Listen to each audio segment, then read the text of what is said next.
I was diagnosed at 27 with autism. Why diagnosed so late, you might ask? Well, it's quite simple. Females tend to present differently than males with autism. The classic stereotype is of a 10-year-old boy in headphones, violently flapping, bashing his head against a wall, who likes trains.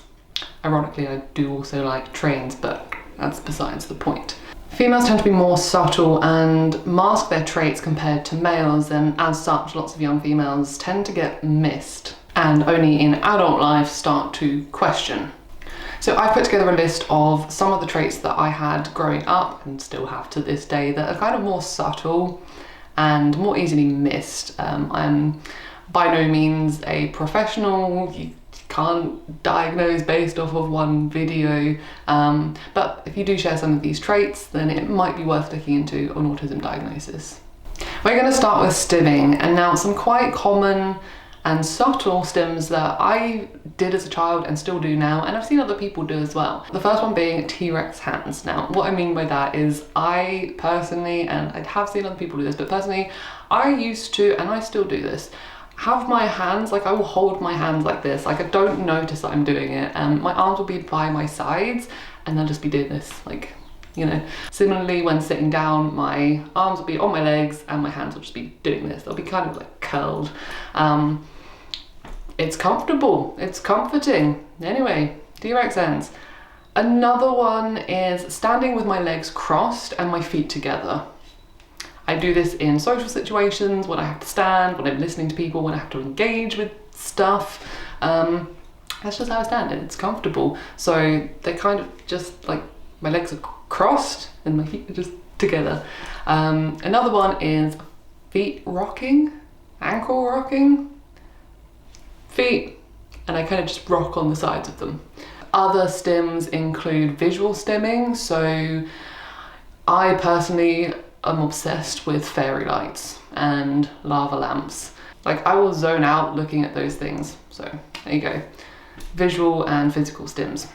The next one I want to talk about is motor skills. Now obviously there's a link between autism and motor skills. I can make a whole video on that, but I'm gonna keep it simple. So growing up, I was always called clumsy. I was very clumsy. I still am very clumsy, no matter how hard I concentrate. So things like hearing, I would hear, oh, you're a bull in a china shop, or, and I would always visualize that, but that's another thing. Bull in a china shop, or capable of tripping over their own feet, that kind of thing. And like I said, to this day, I'm still so clumsy, no matter how hard I try. My morning coffee is always spilled. I always spill it. Like, I'll be walking up the stairs and I'll just be, anyway. So, demand avoidance, number 3, I think. These are in no particular order, but I'm now on to the third point. So demand avoidance. So again, I could make an entire video about this, but for the purposes of just listing out traits, I'm gonna try and keep this simple. So a brief explanation from my perspective would be knowing that something is important or mandatory and not caring, okay? So just not caring that something is important and feeling absolutely nothing towards it, such as being on time for something and parents trying to rush you out the door. Like, no, just don't care, just point blank, no.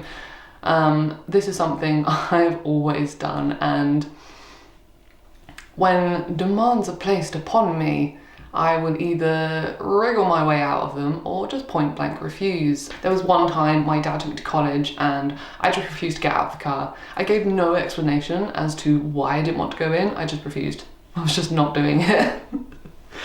Okay, so sensory issues. Okay, so growing up I had a multitude of sensory issues. I still do to this day. However, females tend to just put up with things for longer.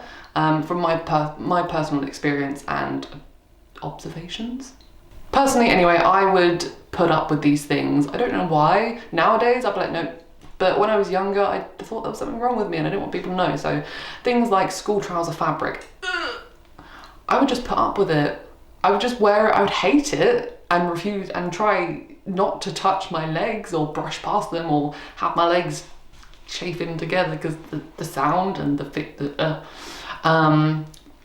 So that's one example. Certain noises, visual, sensory overload, so busy environments, lots of colours, that kind of thing.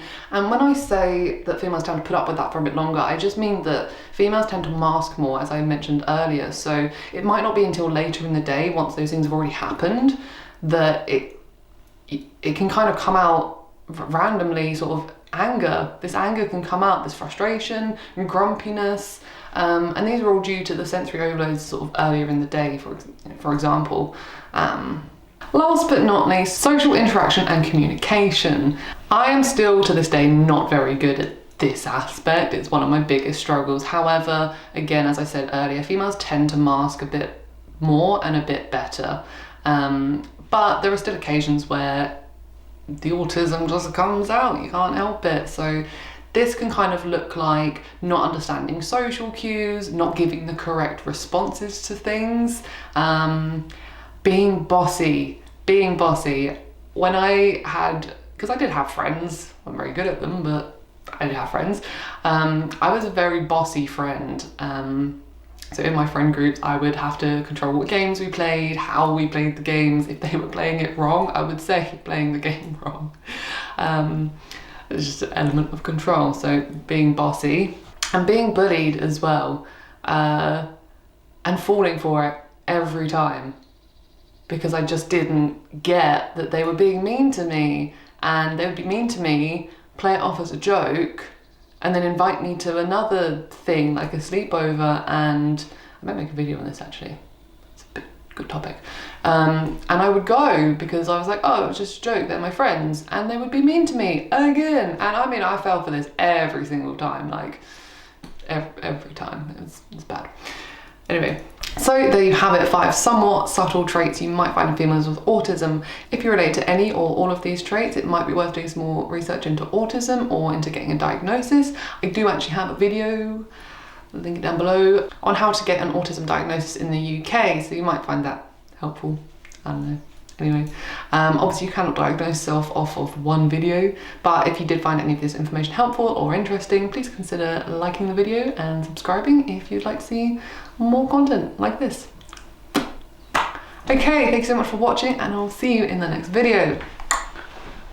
I went full on YouTube then, didn't I? With the whole... Okay, anyway, bye!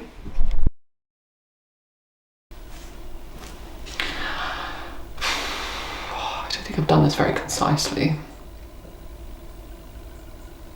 I'm filming for like half an hour and I'm exhausted. Wow.